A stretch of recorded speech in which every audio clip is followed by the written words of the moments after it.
Pumunta kami ng trade fair kasama si Boy at si Pretty. Tapos nasa lubong namin yung dalawang bata, dalaga ng kapitbahay namin. Niyaya ko din sila magpunta ng food section. Ayan, kumakain pa sila. Pumunta rin kami ng plaza para makita namin yung mga ilaw-ilaw. Tapos bumili ako ng dalawang pantalon ni Boy at saka isang pantalon kay Pretty at saka chinilas. Binilhan ko rin si Boy ng sandal para may pangpalit-palit man siya.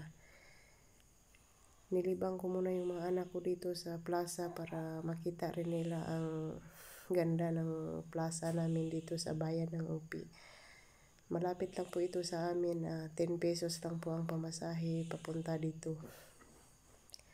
Itong dalawang dalaga, ngayon ko lang ito nakasama sa galahan. Maka-enjoy pala itong dalawang dalaga kasi parati lang silang tumawa. Tawa lang sila ng tawa. Ngayon ko lang ito sila nakasama sa trade fair. Si Boy naman at si Pretty, masaya po silang gumalagala dito sa plaza kasi daming ilaw. Gusto po nila. Ito po yung dalawang dalaga na kapitbahay namin. Ang daming mga star, nagniningning ang mga bituin sa plaza. Ang daming mga tao.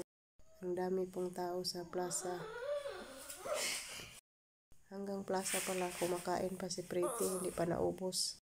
Si Pretty po ang gusto kong makasama kung maglakad kasi hindi po siya mahilig maghingi. Kung ano lang po yung ibigay ko sa kanya, yun na po. Si Boy po kasi kung anong makita niya, gusto niya ipabili sa akin. Kahit hindi naman po kailangan, gusto niyang ipabili, iyakan niya, mag-upo pa siya. Pero ito si Pretty, walang problema sa galahan. Kung ano lang yung makita niya, tingnan lang niya. Kung ano lang yung ibigay ko sa kanya, sapat na yun para sa kanya. Wala po siyang problema.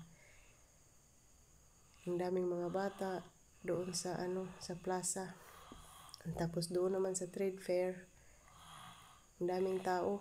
Mahirap mag-video doon kasi hindi mo alam kung baka may snatcher, may snatch pang cellphone natin.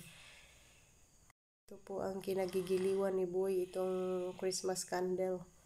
Dito po siya nagapusing-pusing. Gusto po ni Boy dito.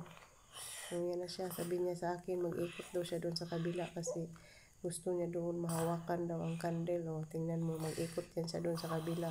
O, doon na siya. Sumali na rin si Pretty habang kumakain. Sumali na rin siya doon kay kuya niya Boy. Napakaganda talaga po ang plaza ng bayan ng Upi kung saan dito po kami naninirahan. Napakaganda po. Sa mga hindi pa po nakapasyal dito sa bayan ng Upi, pumasyal na po kayo kasi sobrang ganda po. Lalo na ngayon, palapit na po ang Miguyaya Festival. Mayroon po yung kainan ng maraming mais, unlimited mais. Kainan, sweet corn at saka yan po ang gusto kong makabanding ang mga bata kasi maka-enjoy, makawala sa problema. So that's it for today's video guys. Thank you for watching. God bless po sa ating lahat. Ingat. Merry Christmas in advance.